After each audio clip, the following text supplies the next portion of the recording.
Welcome back to another episode of Storytime with Mr. Green. Pero hihinaan lang natin ang kwento kasi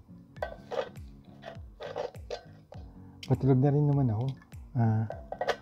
Naisip ko lang, nangyari ulit sa akin. Ano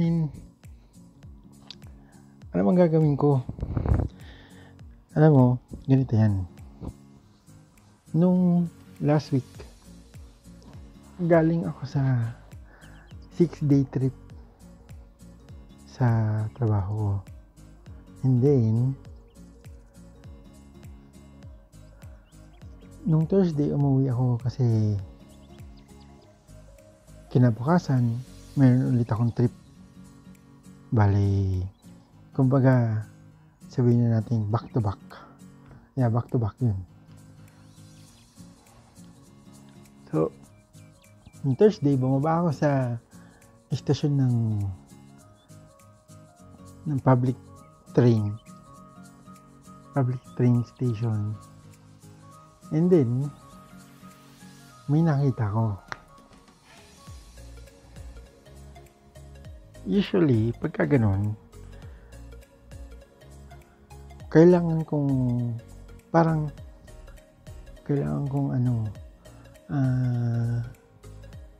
may sabihin. Kasi sa train station may mga camera. Nakikita nila yung CCTV. Pero sa kanila kasi parang wala lang. So ito nangyari. So bumaba ako dun sa train station, public train station. And then nung pagbaba ko ng escalator, may isang tao na sabihin na natin suspicioso, very suspicious person. And unang nakita ko sa kanya is nagbubukas siya ng lighter.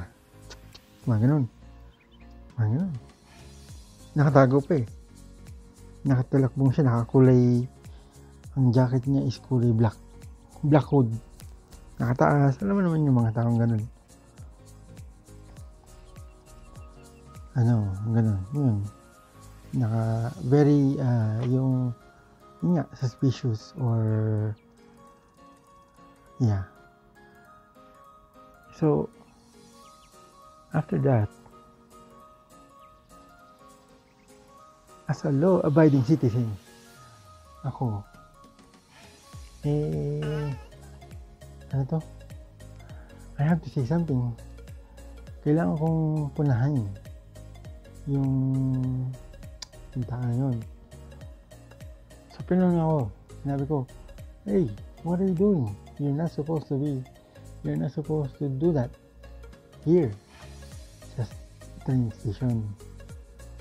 Kasi, baka kung ano yung gawin niya. Lighter? May sinisindihan? Diba? So, I have to make at least a little bit of scene. Eksena, kumbaga, para may makapansin. Ito ang nangyari. Hindi ko nagustuhan yung sinabi nung dumating na isang lalaki. Approaching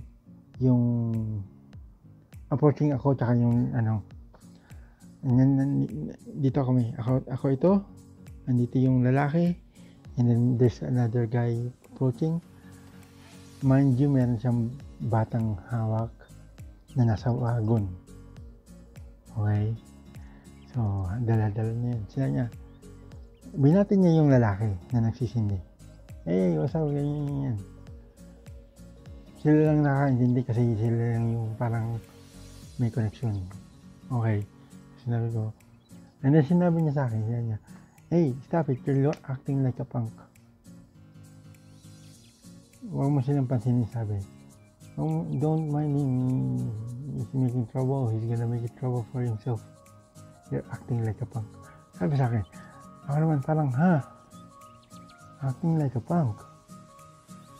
Why am I gonna act like a punk? Why am I acting like a punk? Kung ang iniisip ko lang naman ay yung kapakanan ng ibang tao rin. Dahil pag yun may sinindi, at kung ano man yung sindihin na yun, diba? Hindi ko alam eh.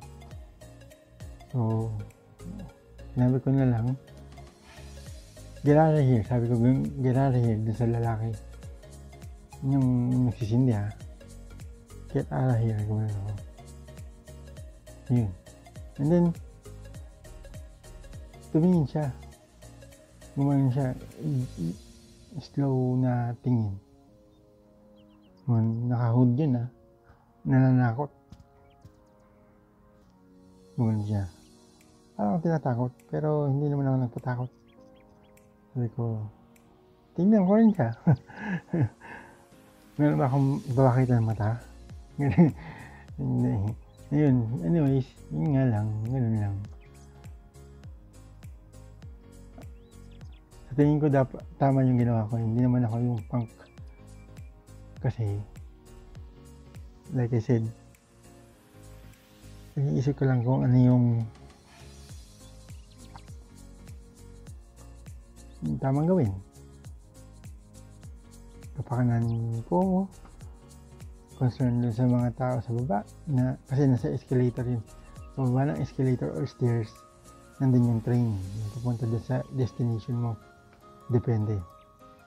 And then, nandun kami sa taas, second floor, kumbaga. Tapos, third floor, yung city. So, bali, underground kasi yun eh. So, yun.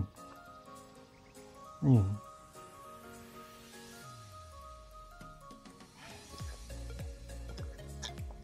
Siya, 7 minutes. Ayun. Anyways, sige, thank you guys sa pakikinig.